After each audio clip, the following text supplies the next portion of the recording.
Assalamualaikum warahmatullahi wabarakatuh.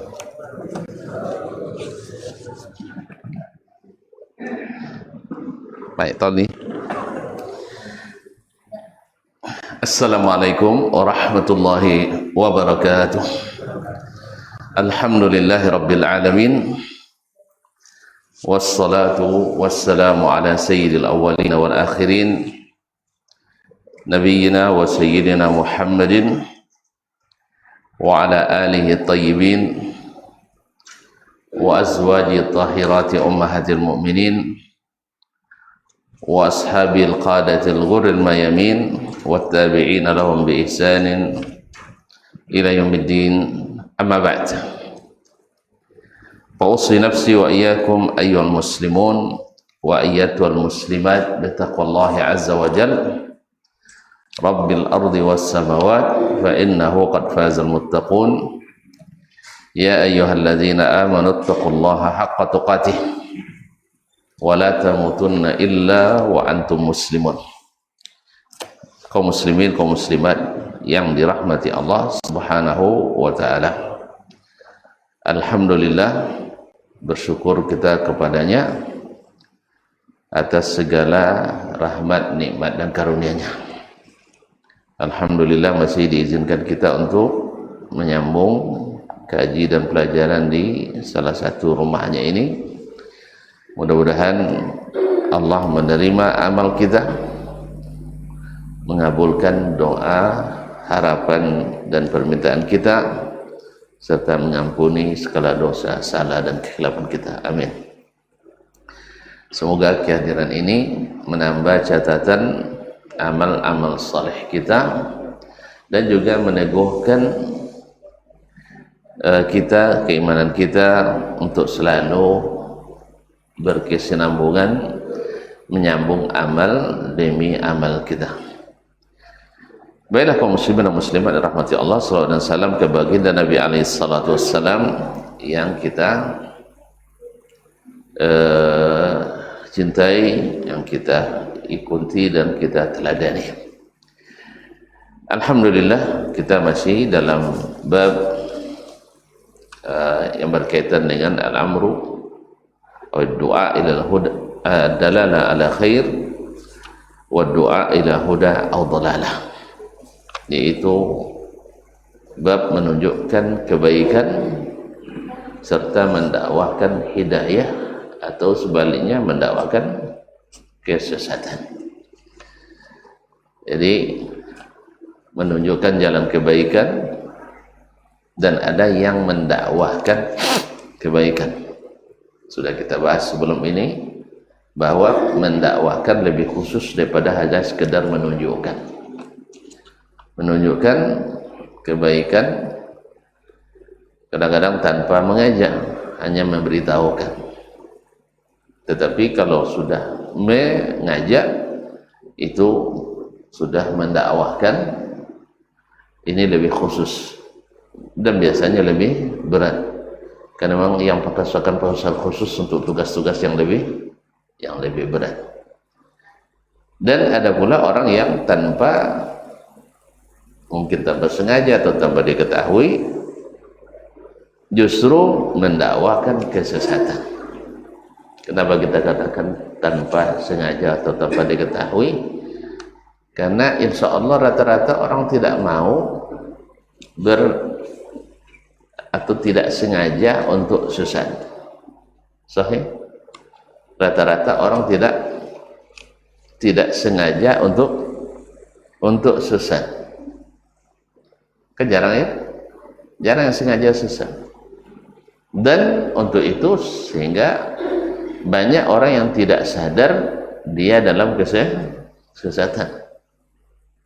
Kadang-kadang subhanallah bertahan bersetinggi untuk mempertahankan kesesatan itu.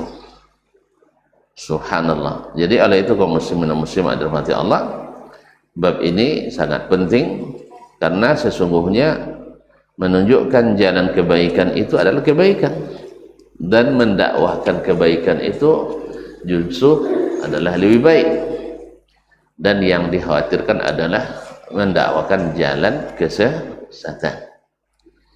Ma'asyiral kiram dirahmati Allah, sudah kita sebutkan pula bahwa mendakwahkan atau mengajak orang atau mengingkari melakukan amar ma'ruf nahi mungkar itu memiliki beberapa syarat. Ya, beberapa syarat, dan sebelumnya kita bacakan salah satu hadis Nabi SAW tentang fadilat menunjukkan jalan kebaikan itu.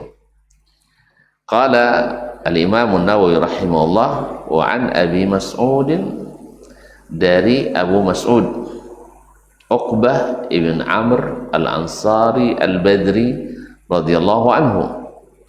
Uqbah ibn Amr al-Ansari al-Badri radhiyallahu anhu qala, dia berkata, qala Rasulullah sallallahu alaihi wasallam, man dalla ala khairin falahu mithlu ajri fa'ilihi. Siapa yang menunjukkan suatu kebaikan, falahu mithlu ajri fa'ilihi, maka dia dapat pahala seperti pahala orang yang melakukannya. Berarti di sini ada takdirnya, lalu diikuti orang itu, diamalkannya, sebab di situ dapat pahala seperti orang yang melakukannya. Berarti yang ditunjukkan itu diikuti. Di sini ada nilai dakwah di dalamnya, artinya sampai orang mengajak. Kadang-kadang sekali aja tidak mau, 2 kali belum juga, 3 kali kadang awak pula yang nak dia punya kan.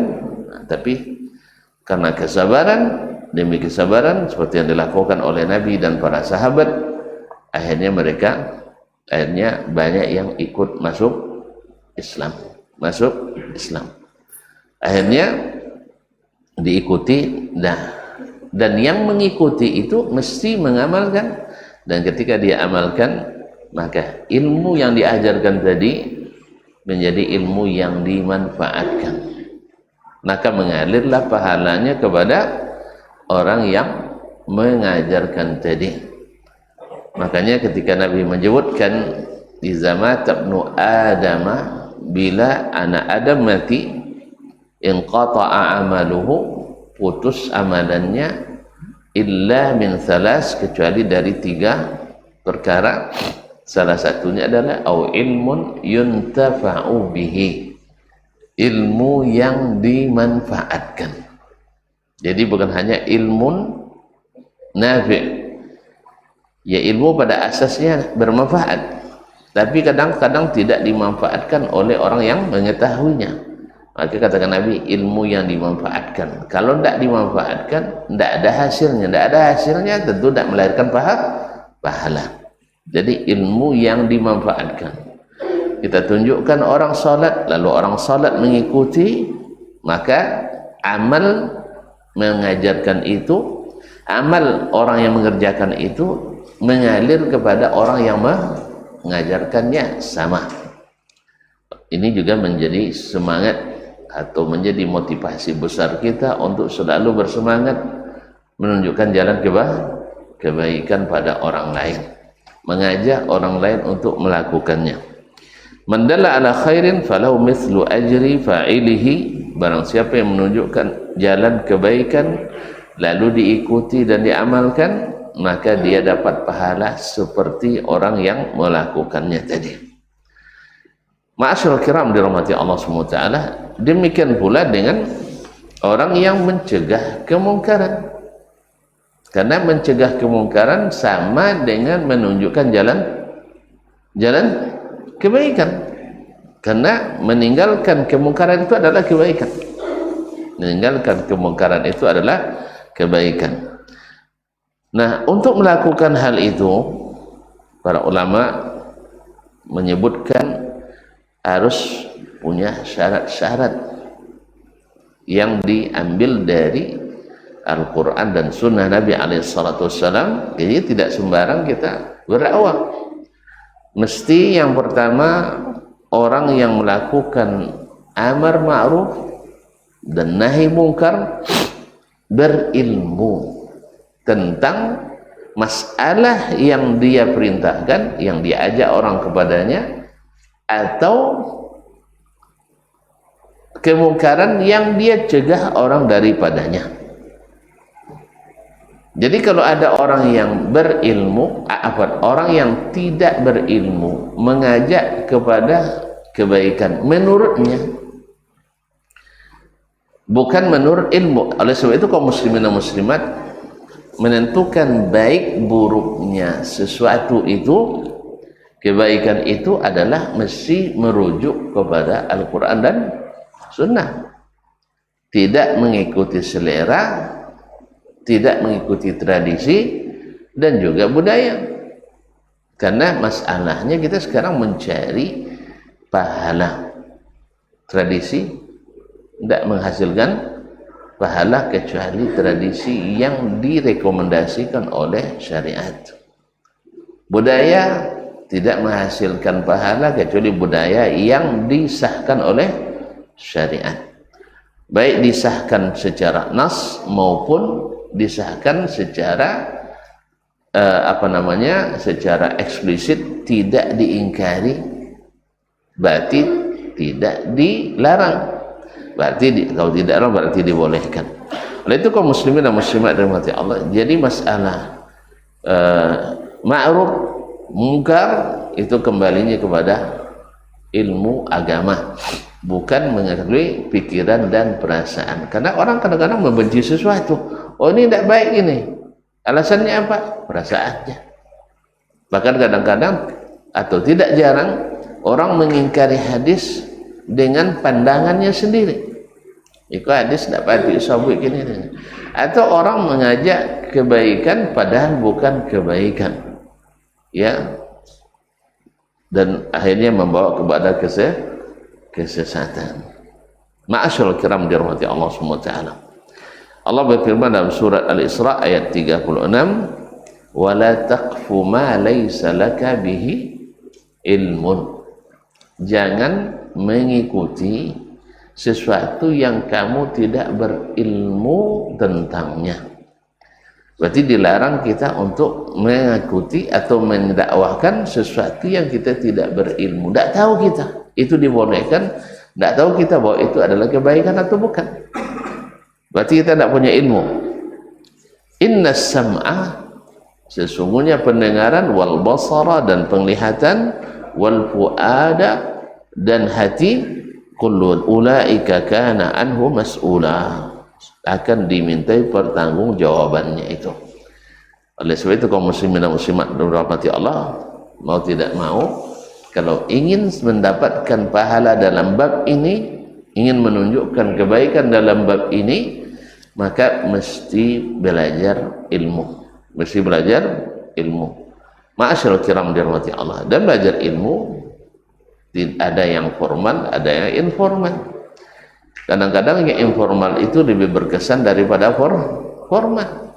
Karena apa? Para ulama-ulama kita lahir dari pendidikan informal lebih banyak daripada yang lahir dari pendidikan formal.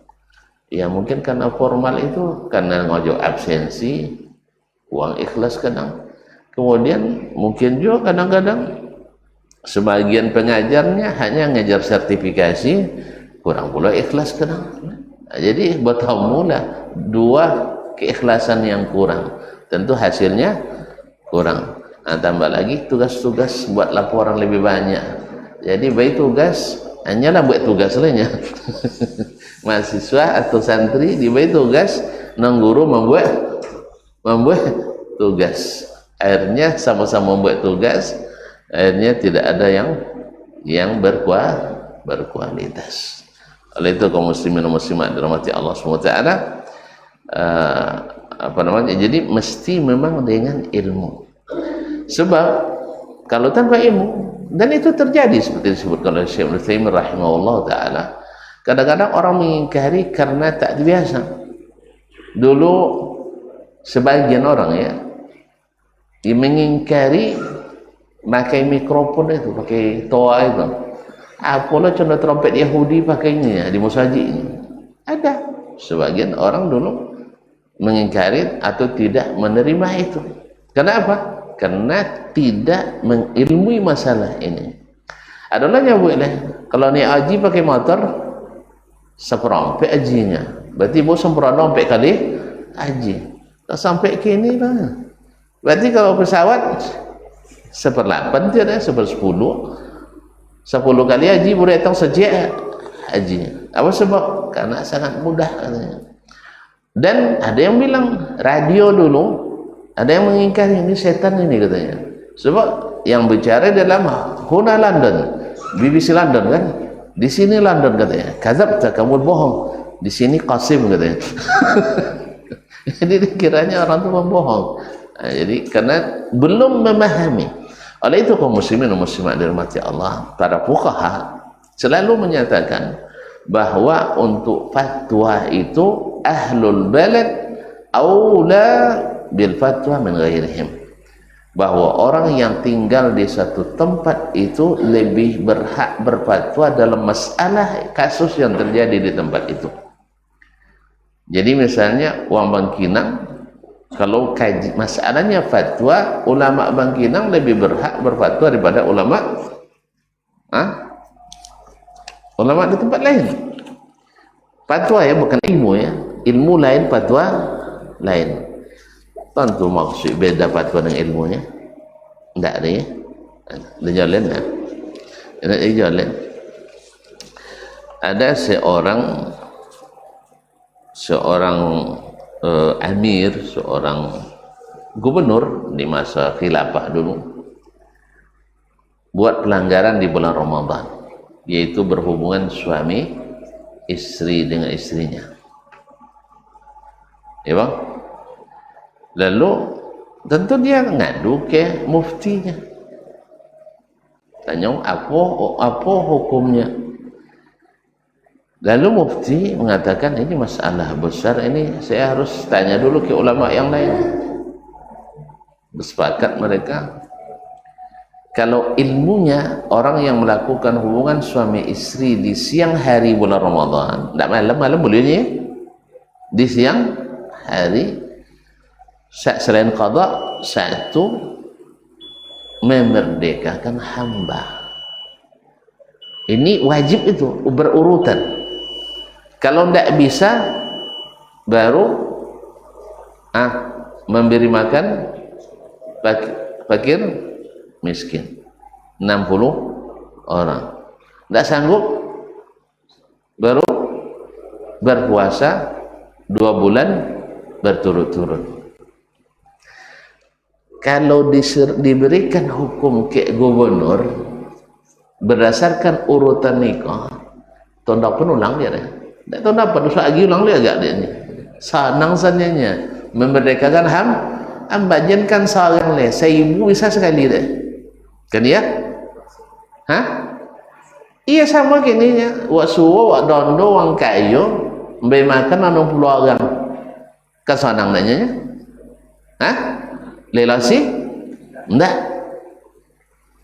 Ini yang pertama tadi itu namanya ilmu. Orang yang melakukan ini urutan hukumnya. Jelas? Itu ilmu. Nah sekarang masalahnya fatwa.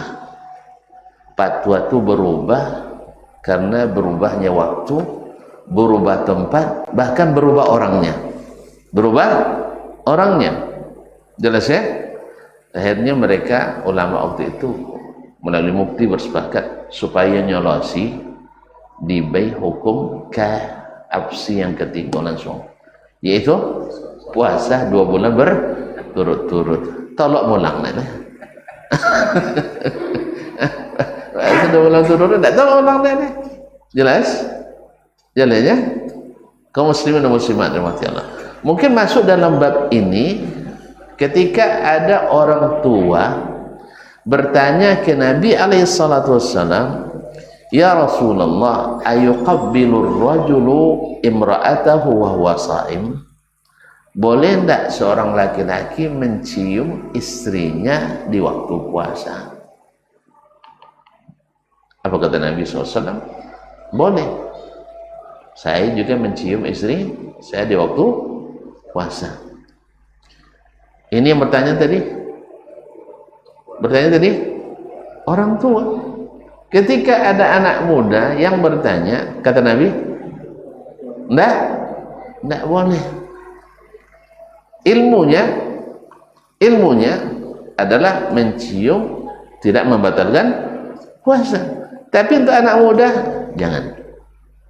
Maka kalau ada yang bertanya, boleh ada nikah sebelum puasa doainya Ustaznya.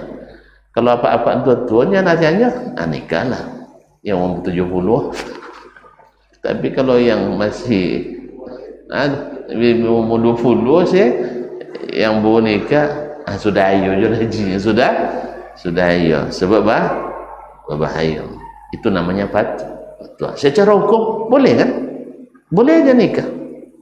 Di bulan Ramadan boleh nikahnya? Boleh. Akad ya. Itu jalan akad nikah boleh. Walaupun sedang puasa. Tetapi kadang-kadang fatwa tidak membolehkan. Jelas?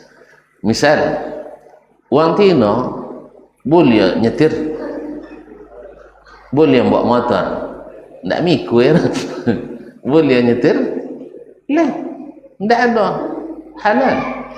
Ndak ada dalil yang mengharamkan. Cuman di sebagian tempat, di sebagian waktu, dulu ulama di Saudi mengharamkan wanita menyetir. Lalu didebat oleh ulama-ulama lain yang di luar Saudi. Ya, salah. Ini masalahnya bukan ilmu, masalah fatwa berubah. Jelas ya? Jadi kadang-kadang mempertimbangkan maslahat mudarat. Jelas? Jadi Nabi memfatwakan ke yang ini begini, fatwakan ini ke begini. Sama ketika ditanya kepada Nabi SAW tentang amalan yang terbaik. Ya, berbeda-beda jawabannya kan? Ini namanya fatwa berkaitan dengan orang tertentu di masa tertentu.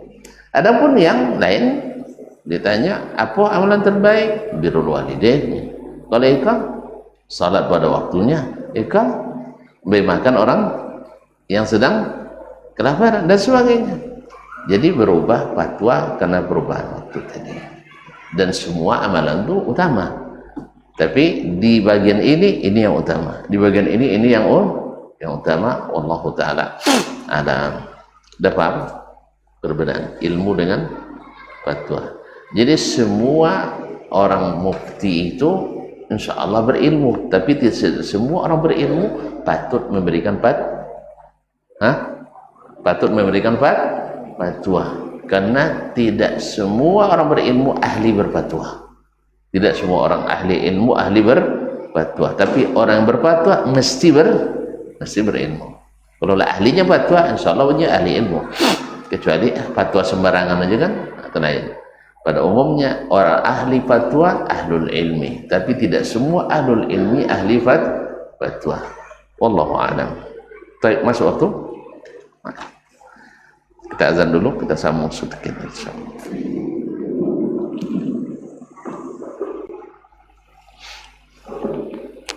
Allah.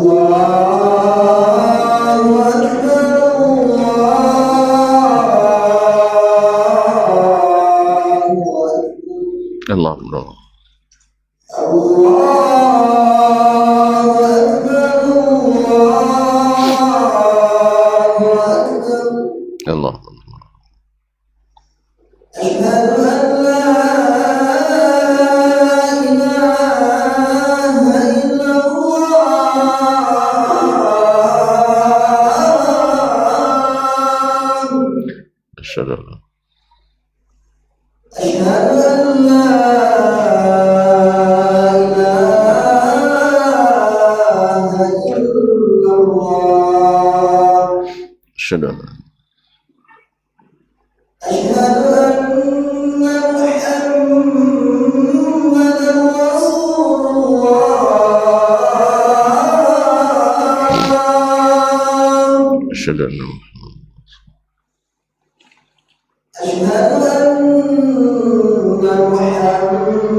حي على الفلاح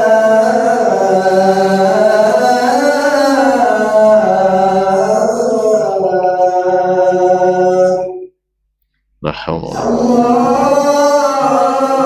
الله أكبر الله أكبر لا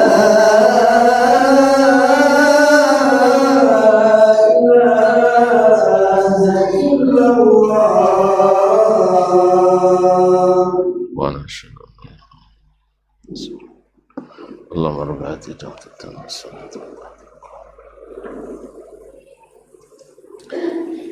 Baik, Bapak dan Ibu kaum muslimin dan muslimat dirahmati Allah, berarti syarat pertama mesti yang melakukan itu berilmu tentang apa yang didakwakannya, baik kebaikan ataupun mencegah kemungkaran. Yang kedua, dari sisi mesti juga berilmu, mengetahui kondisi orang yang didakwa itu. Artinya apakah orang itu melakukan kemungkaran atau tidak, atau meninggalkan suatu kebaikan atau tidak. Kadang-kadang perkiraan kita dia tidak melakukan yang baik, atau perkiraan kita melakukan suatu kemungkaran. Makanya Nabi SAW ketika ada orang yang masuk waktu beliau sedang khutbah Jumat,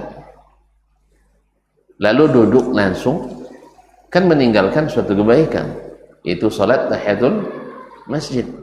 Nabi tidak langsung mengatakan kum pesalli, tapi dia katakan as-sallaita, kamu dah salat atau belum, sudah salat atau belum. Ketika dia jawab katanya belum, kum pesalli raka'ataini, baru suruh berdiri. Jadi jangan main tunjuk aja, ditanya dulu. Sama juga dengan mencegah kemungkaran. Misalnya kita temukan orang berduaan di taman, kan ya, awak nak kenal junior sah? Jadi itu langsung main tuku aja, tidak bisa, tanya dulu. Misalnya pertama salam dulu, assalamualaikum. Ahli maksiat boleh salam kan tidak? Mau sedang berbuat maksiat boleh salamnya? Kan lain. Assalamualaikum, kan adab kita dulu, kita tunjukkan adab kita dulu. Assalamualaikum, jawab selamat, kau sabut selamat kan, gantin baru kan, yang mudah tu. Kalau ndaknya bergantin pasti ada bau-bau aja atau berubah sikap. Oh ndak dapat, kami alun nikah lainnya. Tengah pun laki-laki bakawan, sabin kau ndak bakawan, nombor kau bakawin je nik. Aku masuk, baru masuk. Dia sering kan kau ada nampak aja itu. Ditanya dulu, pastikan bahwa mereka sedang berbuat yang mungkar. Ini Sungai juga ada wasur sih. Nah, makanya kadang-kadang kunci mana oleh dak nak uang.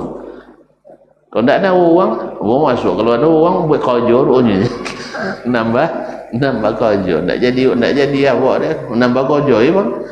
Dia masuk tanya.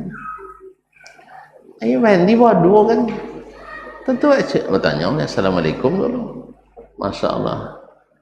Kamu bu nikah kalian indah, kawan bunya tang mana soang tang di situ santai di ujung tu. Apa itu cara kalian lah mandi bodoh kalian mulai kami nikah kan, nak dikuah mana kalian dan teleponnya kan. Kalau mahar dan boyu, saksi ke banyak sebenarnya. Enggak apa, kalau nak mau pergi pulang. Masalahnya pulang sama motor, modu. Antum bahaya aja dia. Pindah tahu. Makanya kepada pihak yang berkepentingan, yang punya kebijakan, tolong buat aturan. Ya, tolong buat aturan. Kalau enggak, kita yang menanggung beban semuanya. Kadang-kadang tu lah payah awak payah jadi. Awak Cina je tak pandang-pandang mandi-mandi je kan. Cuma tu jangan, kalau pay kadang tu kalau tak dihadapi tu. You see? Makanya kepada pihak yang berwajib, tolong wajib membuat aturan. Kalau enggak, jangan dibuka kecuali untuk yang kebaikan aja. Tapi seperti tadi, buat tanya dulu Pak ya. Iya kadang memang lelaki bini san ngapa tik ngintip buaya kau mainnya kan wahyu je. Antus, apa kepo bodoh itu dia. Allah musta'an. Jadi oleh sebab itu ditanyakan dulu as-salait, dah salat atau belum? Kalau dah salat, baru diam. Kalau seandainya belum, baru tanya. Misalnya kan uang misalnya awak dah nak solat ni atau tolonglah solat tu datang bos uang lah mak duduk tadi rilu misal dia langsung uang lah yang Islam nya dia langsung jadi tu sabun dah Islam tu gue ada weh tanya assalamualaikum salam orang dah solat pak pasti nanti dia bilang oh saya dah solat tadi misalnya kan mungkin dia sudah di jamaah atau solat di masjid lain tadi kan lama nunggu jadi makanya kaum muslimin dan muslimat pokoknya dipastikan dulu dia melakukan yang mungkar atau meninggalkan yang ma'ruf.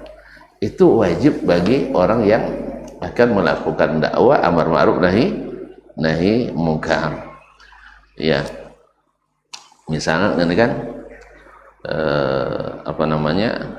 Ketika ada orang bertanya ke Syekh Suaimin rahimahullah di bulan Ramadan jadi umrohnya jelaki bini dari Mesir dia sudah umroh enggak dalam perjalanan lamanya Pak ya la tahallul sya'rah lupa maksudnya puasa lupa maksudnya kita lupa maksudnya puasa yang terjadi apa yang jadi akhirnya tentu setelah terjadi kan lah sudah botak kanang mosong awak buat salah akhirnya bertanya ke Syekh dan bertanya Syekh dan bahayur Syekh apa aja itu saya citong sudah tahallul Syekh tak tahan ke milihnya akhirnya terjadi apa yang terjadi lalu Syekh tanya kalian mau mana dari mana kalian kata orang kami di Mesir saya datang di Mesir kalian iya anda akur kodok saja alhamdulillah nyala iso dua puasa 2 bulan tu kan kan puasa 2 bulan kan iso nyola begitulah mufti itu harus pahamkan dia sih orang musafir halal baginya membatalkan puasa apapun pembatalnya makanya sebagian kadang-kadang kan sebagian kawan nengok ada sebagian ustaz menunjukkan dia berbuka ketika musafir nah sebagian tidak siap menerima itu sebagian tidak siap tapi justru itu adalah salah satu cara menunjukkan bahwa orang yang dalam musafir boleh tidak puasa makanya ketika sebagian kawan Allah alam ya daipokan ke Bangkinang jamak kasarnya atau Bangkinang ke Pokan jamak kasar dan tidak sirapik lah inyo tahu ya awak ke Bangkinang tidak jamak kasar lah itu tanya jamak kasar iya sebab Bangkinang lah musafir so dulu belajar kami di Darun ke Buya Daud ke Buya Ismail Syahid ke Buya Mahmud Mahyudin ke Buya macam Buya Tami dan sebagainya mosong ke Pokan tidak sawi musafir dia bukan karena jarak urfnya orang Bangkinang ke Pekanbaru tidak dihitung musafir dan orang Pekanbaru ke Bangkinang tidak hitung musafir bukan karena jarak belum sampai 80 kilo enggak urf kita kan kembali kan urf mazhab Imam Ahmad kembali kepada urf yaitu adat dianggap musafir atau tidak olehnya Ustaz kan Nabi kan pernah musafir tidak sampai jarak 80 kilometer time kalau gitu tolong sok bulan Ramadan tuan-tuan pergi ke Pokan jen puasa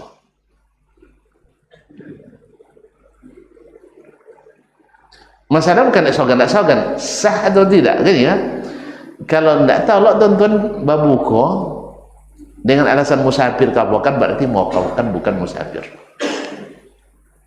jelas sebab ilatnya kasar dan ilatnya tidak puasa sama yaitu safar kan ya suwe wajah dan deklah tanyun kan tutur lu guru-guru senior kan mosong kapokan musafirnya buya enggak Kang kinang musafir buya ndak. Tiba-tiba datang buya muda kini menyabut mosong kang kinang musafir ndak. Belum musafir. Baik dari sisi mazhab Syafi'i yang mengambil jarak, yaitu mengambil jarak nomor yang menentukan jarak 80 km, ataupun berdasarkan mazhab Imam Ahmad yang berdasarkan urf, tradisi. Yang saya ketahui tradisi orang Bangkinang ke Pekan tidak disebut musafir, dan orang Pekan ke Bangkinang tak disebut musafir. Buktinya tidak berani batalkan puasa. Dia tolak batal puasa. Tidak ada kan? Berarti antum tidak musafir. Oleh sebab itu jangan jamak kasar Pekanbaru Bangkinang. Ya, tapi kalau jamak boleh. Jamak boleh tanpa kasar. Ustaz Mas Nur. Jamak kasar Ustaz. Gini. Jen tak ada daya, tak ada ilmu. Dan serius, dan tidak berani membatalkan puasa, berarti tidak berani jamak kasar. Karena yang saya pelajari bahwa orang Bangkinang ke Pekan tidak musafir, dan orang Pekanbaru ke Bangkinang belum musafir. Tapi kalau kami nasdalul ini buya baik, alhamdulillah. Oleh sebab itu, wallahu alam, ana katakan bahwa itu belum musafir. Makanya tidak ada kawan-kawan yang berani membatalkan puasa. Nah, kalau tidak berani membatalkan puasa, jangan berani mengkasar salat, sebab salat lebih tinggi daripada puasa. Wallahu a'lam. Tidak apa boleh didiskusikan dan tidak salah. Tapi yang di kampung lah jamak kasar. Itulah dari sisi manapun tidak disebut musafir. Dari urf tidak disebut musafir, dari sisi jarak juga tidak disebut musafir.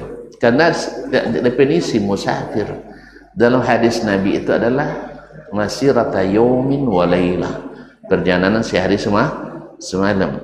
Diukur dengan jarak atau waktu tempuh waktu itu oleh Imam Asy-Syafi'i rahimahullah, itu memakan atau mencapai jarak tempuh dengan sehari semalam itu adalah 80 km atau 2 marhalah atau 4 parsakh.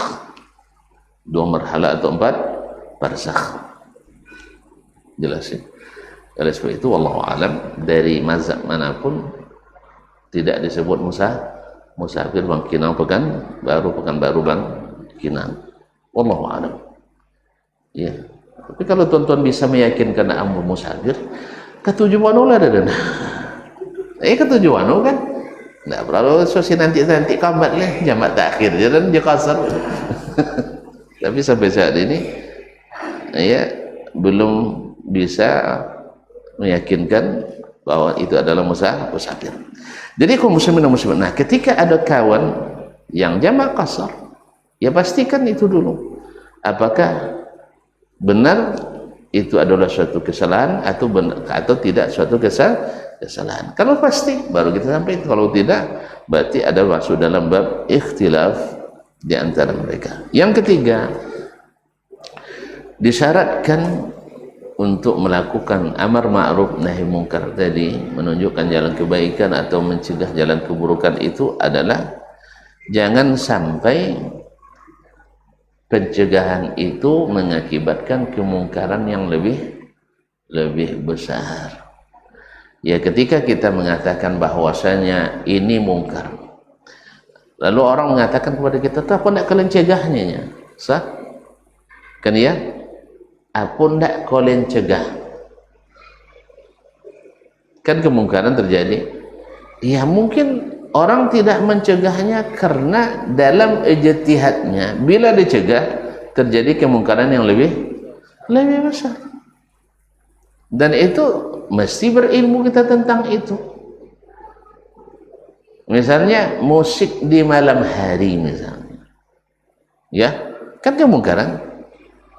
Kalau salah-salah cara mencegah, apa janjian sudahlah boleh ngaji malam hari. Kalau lo aturan tidak boleh ngaji malam hari, tambah banyak musik sudah lo. Nah, jadi itu kemusliman dan Allah. Ada hal-hal yang kadang-kadang ditinggalkan, mengingkarinya karena ditakutkan ada kemungkaran yang lebih besar. Tapi ini mesti dengan ilmu. Makanya kita dalam surat Al-An'am ayat 108 dilarang mencaci orang-orang yang berdoa kepada selain Allah. Sebab apa? Dikhawatirkan nanti mereka mencaci Allah sendiri karena melampaui batas tanpa ilmu. Kalau itu dikhawatirkan, maka tidak boleh mencaci. Padahal Tuhan-Tuhan, berhala-berhala itu patut nggak dicela? Sangat patut. Tapi kalau sempat kita mencelanya, membuat orang mencaci maki Allah, wajib ditinggalkan. Wajib ditinggalkan. Karena mencaci kan tidak wajib dah. Mencaci wajib tak? Enggak kan? Nah, kalau dikhawatirkan itu maka ditinggalkan. Makanya kaum muslimin dan muslimat, Ibnu Qayyim rahimahullah dalam As-Siyasatus Syar'iyyah menyebutkan maratib ingkarul munkar itu. Jadi 4. 1, bila diingkari hilang sama sekali kemungkaran itu. Ini wajib. Bila dicegah langsung hilang, itu wajib dilakukan ingkar munkar. Yang kedua, bila diingkari menyebabkan kemungkaran yang lebih besar, ini wajib ditinggalkan. Wajib ditinggalkan. Syekhul Islam Taimiyah rahimahullah, seperti yang dia ceritakan oleh Ibnu Qayyim, pernah melewati tentara-tentara Mongol yang sedang mabuk. Lalu kata murid-muridnya, kenapa tidak dicegah? Mereka kalau sempat sadar, mereka membunuh orang Islam. Lebih baik mereka mabuk. Lebih baik mereka sedang mabuk. Sebab kalau mereka dalam keadaan sadar, nanti yang dicarinya adalah orang Islam dari bantainya. Biarkan mereka mabuk. Mabuk itu mungkar besar kan? Tetapi membunuh lebih dahsyat, lebih besar. Jadi yang kedua, kalau menjadi kemungkaran lebih besar, maka tidak boleh dilakukan ingkarul munkar.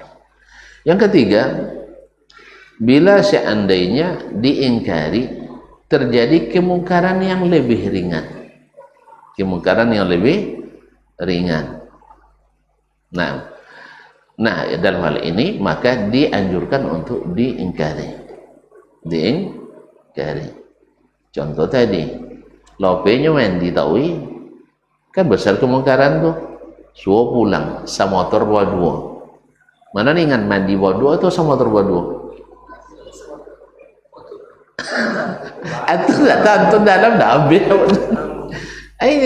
Anda kan tak jalan, tapi zahirnya kan, zahirnya ini pulang lebih ringan daripada tetap mandi. Uang mandi, tak tu mandinya. Sancak-ancak kain lah. Kan condong tak pakai kain juga kan. Jadi oleh sebab itu, maka dalam hal ini disuruh pulang lebih elok pada tahwin. Taklah mungkin awak mantur. Lain mungkin mungkaran terjadi. jadi apa pokoknya tidak resiko. Nah, cuman masalahnya tadi aturan kita enggak ada. Bahwasanya orang yang masuk hanya yang istilahnya yang lawan jenis yang boleh masuk yang suami istri misalnya. Kalau yang tidak ada suami istri tidak boleh mandi di situ. Ada aturan? Tidak ada aturan? Kita buat aturan. Ya. Buat apa? Tidak usulkan muhasiran, buat draftnya kita usulkan ke dewan. InsyaAllah dewan yang akan dengan bupati yang akan membuat apakah ini kan yang akan siapa pun bisa buat. Jadi buat aturan-aturan. Nah, mungkin kalau dipisah yang ikut tuh tino ikut jantan tuh awak-awak lo bisa nemo kali. So apa ya? Kalau kamu bisa dan akan laku, pasti laku. Kita sudah buktikan itu. Ya saya yang di Payakumbuh kan? Ya Payakumbuh, torong. Hah? Apanya? Iya kan dipisahkan laki-laki perempuan. Laku enggak? Laku sekali, laku keras enggak? Supaya kita nak booking. Hah? Laku keras. Jadi kadang-kadang kan kita takut kan, kalau kita buat aturan dipisah laki-laki perempuan nanti tidak ada orang datang tanya. Lain, justru semakin banyak yang datang aman. Nah, cuman syaitan suka membuat kita takut. Itu kami lakukan ketika dulu diberi tanggung jawab untuk jadi ketua pelaksanaan kegiatan mahasiswa baru. Semua menantang. Iya. Tapi dan tegak. Nanti banyak dana dia Ustaz, dia nambahin. Kuang dosen buat rekrut tambah yang bau, kuang gandum buat sewa tambah. Tidak cukup itu dan motor dia. Alhamdulillah motor tidak tergadai, bisa kita selesaikan. Asal ada kemauan, ada. Sabit kalau kuang dana dia nambah. Ada kita. Tidak kena. Paham gitu. Azam kita yang kurang. Yang kurang azam dan keyakinan. Asal mau alhamdulillah 2 tahun kita laksanakan. Akhirnya digerak apa tenang lu. Kalau rektor dia menghadapi gitu. Iya. Rektor dia menghadapi. Alhamdulillah dan bukan rektor anak dia. Dan lama banyak tidak tahu lah nanya.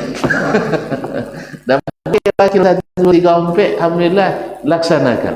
Tidak ada tangan. Alhamdulillah. Harap capek kalau.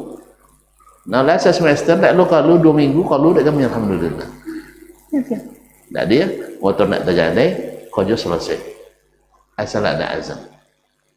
Nya terbayang poya no. Terbayang apa? Payah. Nya kasut diatur dengan baik, tidak ada yang sulit. Walhamdulillah. Nah, buat aturan mu? Enak je. Dah lesa nang dan baik kagian. Kalau gini payah. Karena lah langsung kian masuk kamar dia bercampur juga payah juga ni tak jadi tengok 1-2 tak jual tahu ke sampai ke 7 tak jual balik anak mungkin dah buat kerja di situ awak nak pay refreshing tapi pusing jadi tak mungkin dah jadi kan ya tolong buat aturan sampai ke para jadi kebaikan juga bagi mereka dari yang tidak tertib menjadi tertib kebaikan bagi para pemimpin kita. Apa ya? Nah, baiklah kaum muslimin. Dan yang keempat adalah bila diingkari kemungkaran, lahir kemungkaran yang semisalnya. Di sini berijtihad seorang alim atau seorang dai, kalau seandainya yang diingkari ini lebih cepat hilangnya daripada yang akan datang, nah itu dihilangkan. Tapi kalau seandainya yang akan datang itu yang lebih cepat, maka tidak usah ini diingkari dulu. Wallahu ta'ala. Ini adalah tingkatan-tingkatan yang harus diketahui, syarat-syarat yang harus dipelajari oleh yang ingin cari pahala dengan amar ma'ruf nahi munkar ini. Wabillahi taufik wal hidayah. Dan yang paling utama di antara semua itu adalah orang yang melakukannya itu mesti menjadi qudwah. Karena kelemahan kita dalam medan dakwah ini adalah tidak mendapatkan contoh yang baik dalam masalah kebaikan. Kalau yang mengajarkan, yang menceramahkan, alhamdulillah tidak kurang. Tapi yang melaksanakan itu yang kurang. Itu kekurangan kita. Makanya kita berharap mudah-mudahan Allah lahirkan dari lingkungan kita para ahlul ilmi yang mengamalkan ilmunya. Jadi seperti para as-salaf dulu, ya kami belajar dari Imam Malik itu dari sikapnya lebih banyak daripada ucapnya. Jadi belajar kami dari Sufyan bin Uyainah dari akhlaknya lebih banyak daripada belajar daripada ceramahnya. Kami belajar dari Muhammad bin Wasi' dari amalannya lebih banyak daripada pengajarannya. Itu yang mudah-mudahan Allah ciptakan lingkungan kita. Wallahu a'lam. Nah, doa yang kita masya Allah akan lakukan generasi kedua. awal ada salah asuhan. Khairul salah kita Nabi yang berusaha untuk dan kebenaran. Ditanya tahu ya? Silakan. Jangan ditanyakan kenyataan contohnya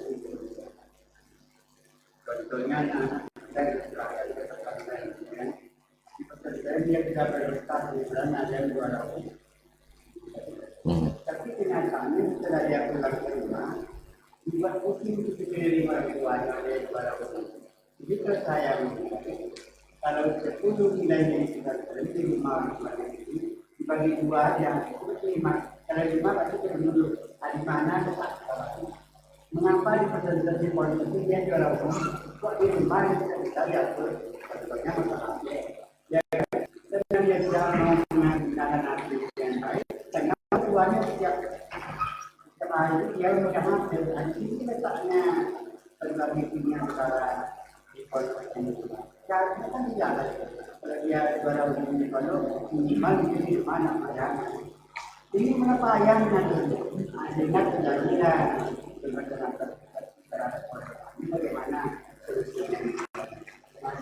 Alhamdulillah, dan tidaklah tahu jinjun itu nanti payah jawab. Pondok le juara kan alhamdulillah, tapi alhamdulillah. Jadi memang berkah dari orang tua hari ini. Mungkin dari satu sisi lebih besar dari orang tua di zaman dulu, tapi bukan bantah dulu.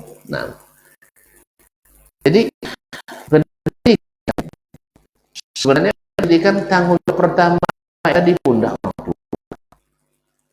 orang tua.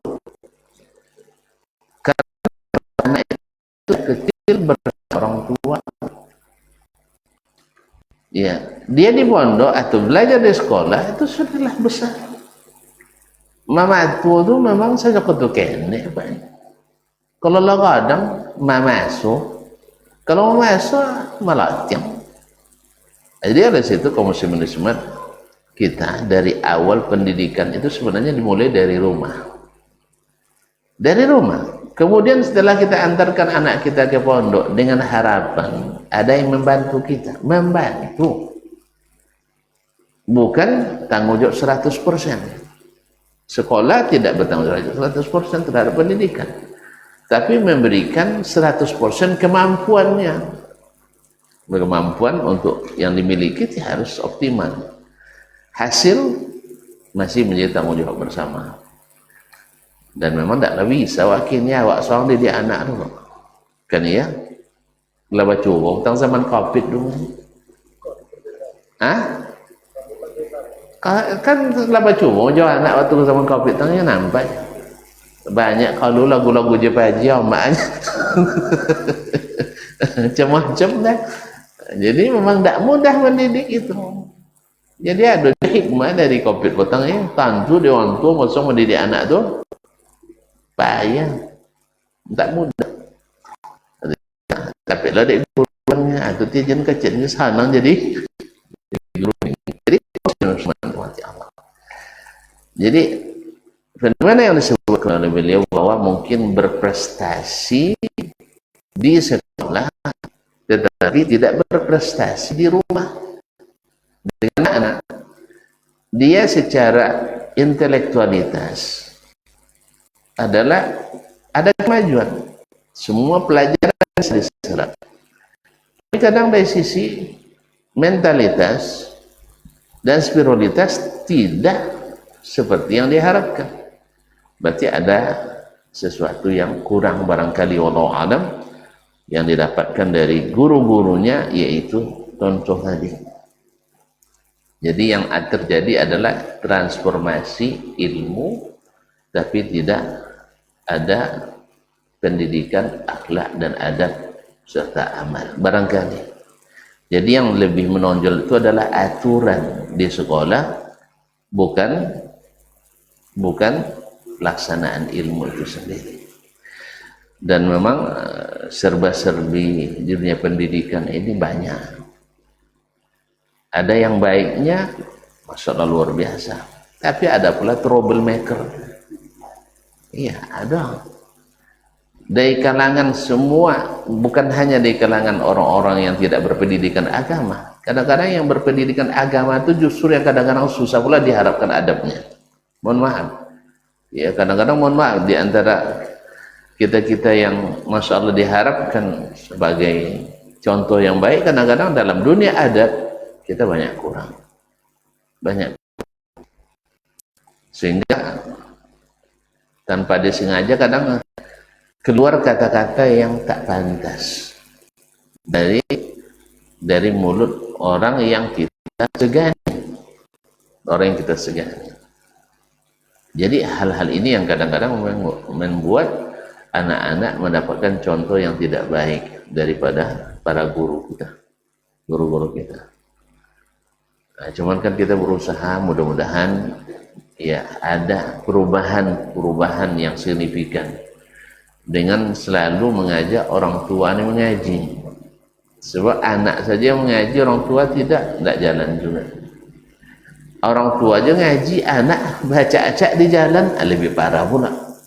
Nah, jadi dua-duanya, anak di sekolah dapat pendidikan, orang tua di rumah-rumah Allah, di masyarakat juga dapat ilmu dan pendidikan. Makanya alhamdulillah dengan mengajinya orang tua dan mengajinya anak, alhamdulillah kita melihat hasil yang subhanallah berbeda dengan yang kita alami dulu ketika masih sekolah. Alhamdulillah adalah alhamdulillah bibit-bibit yang kita harap ke depan insya Allah semakin membuat keadaan semakin baik. Nah, jadi kalau seandainya juara umum di sekolah, berarti tapi di rumah juara umumnya buat masalah, berarti kan perlu kerjasama antara orang tua dengan pihak sekolah. Itulah perlunya ada penilaian-penilaian ketika pulang waktu libur itu. Apa kegiatannya? Orang tua dalam hal ini juga harus jujur. Jangan asal mengisi, yang penting lepas tanggung jawab. Jadi betul-betul keadaannya. Anak ke masjid, sholat 5 waktu betul-betul ke masjid. Dan kalau bisa atas kesadaran bukan paksaan. Ya, kan ada yang karena terpaksa, walau tidak saja beban terpaksa kan.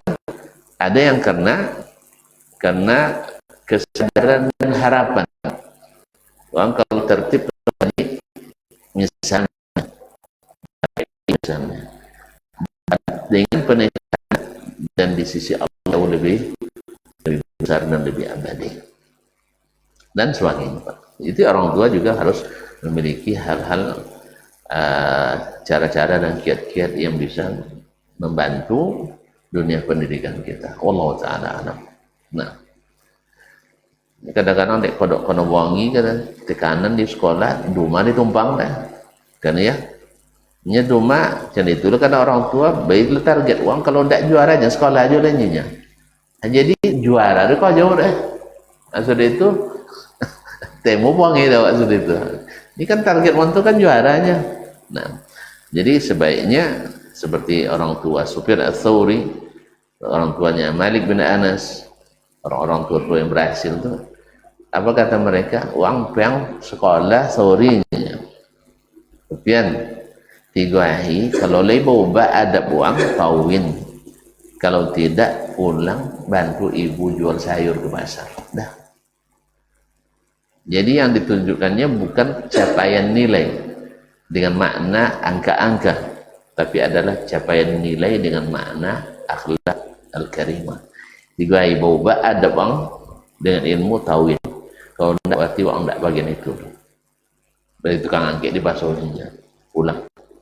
Imam Malik seperti juga belajar dari Rabi'ah, gurumu Rabi'atul Ra'i itu adabnya semua ilmunya.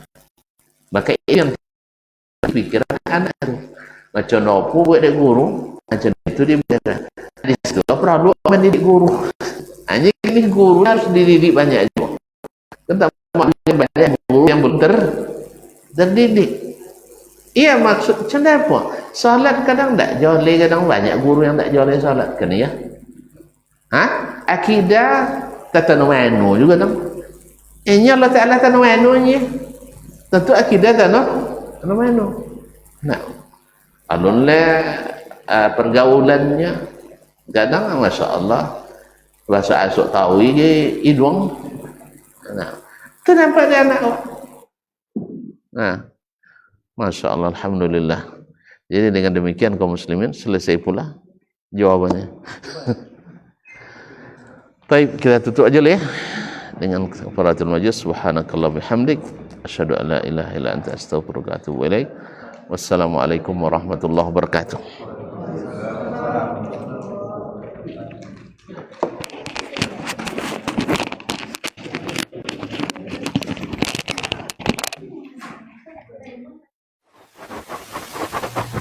Barometer amal kita saleh tak salehnya di salat kita. Bila salat kita ikhlas dan sesuai dengan sunnah Nabi SAW, maka insya Allah amalan yang lain mengikut. Ini aktivitas ini membantu saya di akhirat atau akan menyulitkan saya di akhirat. Kalau seandainya perbuatan itu ternyata akan menyulitkan kita di akhirat kelak, tinggalkan perbuatan itu. Anta ni'mal jund. Kamu adalah sebaik-baik prajurit. Coba lihat. Kamu adalah sebaik-baik prajurit. Maka tujuannya adalah menghancurkan kehidupan rumah tangga.